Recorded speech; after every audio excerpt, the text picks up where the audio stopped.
right. Good afternoon, everyone. My name is Hunter Miller, and I will be presenting today on the League of Nations. Now, the League of Nations was born in an idea of President Woodrow Wilson's January 1918 14-point speech. Now, the 14-point speech was designed to handle post-World War I Europe. Now, his idea was that he would create a organization or a body that would handle disputes between the different nations.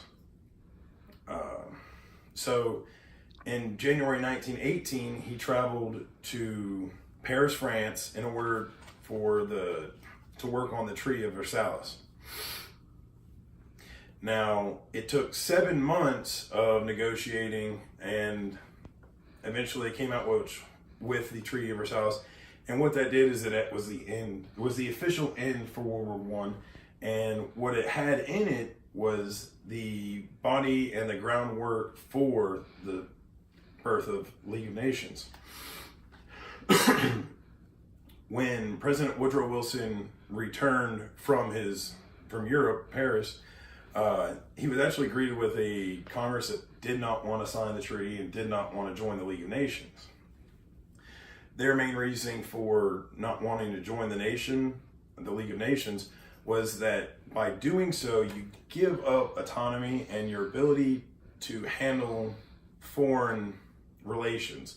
Because if you're allowing a body of nations to handle disputes, you're not allowing, you lose control. And the Congress did not want to do that.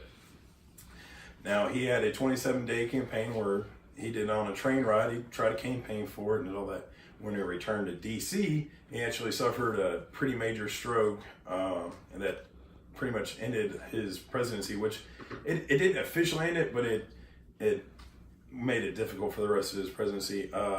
Congress did not ratify the treaty because they did not want to do the autonomy, and thus they didn't sign the Treaty of Versailles.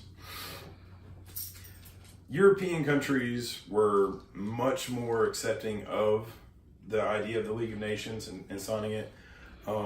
British government actually created a committee, it's called the Fillmore Committee, to handle exploring out the League of Nations and figuring out what it could do and how it would work and whatnot. And they were the first country to express support for the League of Nations. Now, after that was done, France, Swedish, Switzerland, and a few other smaller countries followed suit and expressed support for it. And in in 1919, they signed. In January 1919, that they had a conference called the Paris Peace Conference, in which they would go over and lay the groundwork and the structure for the League of Nations. And by 1920, over 48 countries had signed the League of Nations and joined on. Now, there was a couple smaller successes that the League of Nations was able to handle.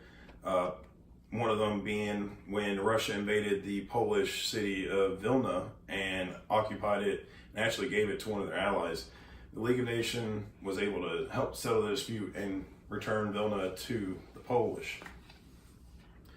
Another of their successes is the Geneva Protocol, which what that did is it limited the use and manufacturing of chemical and biological weapons.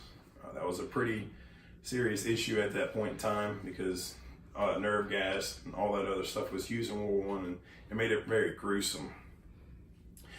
Now, some of the larger issues were such as the 1930 disarmament, and what that did was try and disarm or reduce military powers of European countries in an attempt to end war.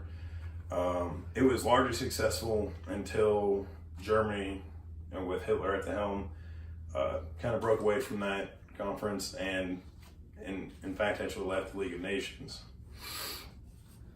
One more reason, or another success that I think would probably a larger success, would be the Kellogg-Briand Pact of 1928.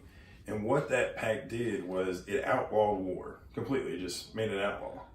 And was actually pretty successful for a while and had over 60 countries sign the pact. One reason why it kind of failed was Japan invaded Mongolia, and when they did that, and I believe it was 1931, League of Nations was called to act, and they couldn't do anything about it. They had no actual way of enforcing any way of stopping it. Now, with that said, when Germany entered war and started to conquer countries like France and some of the surrounding countries of Switzerland, which held the League of Nations in Geneva, they got really worried because League of Nations was considered an allied organization, so they didn't want to be the host capital for such an organization. So they broke down the offices of it, and that pretty much brought an end to the League of Nations.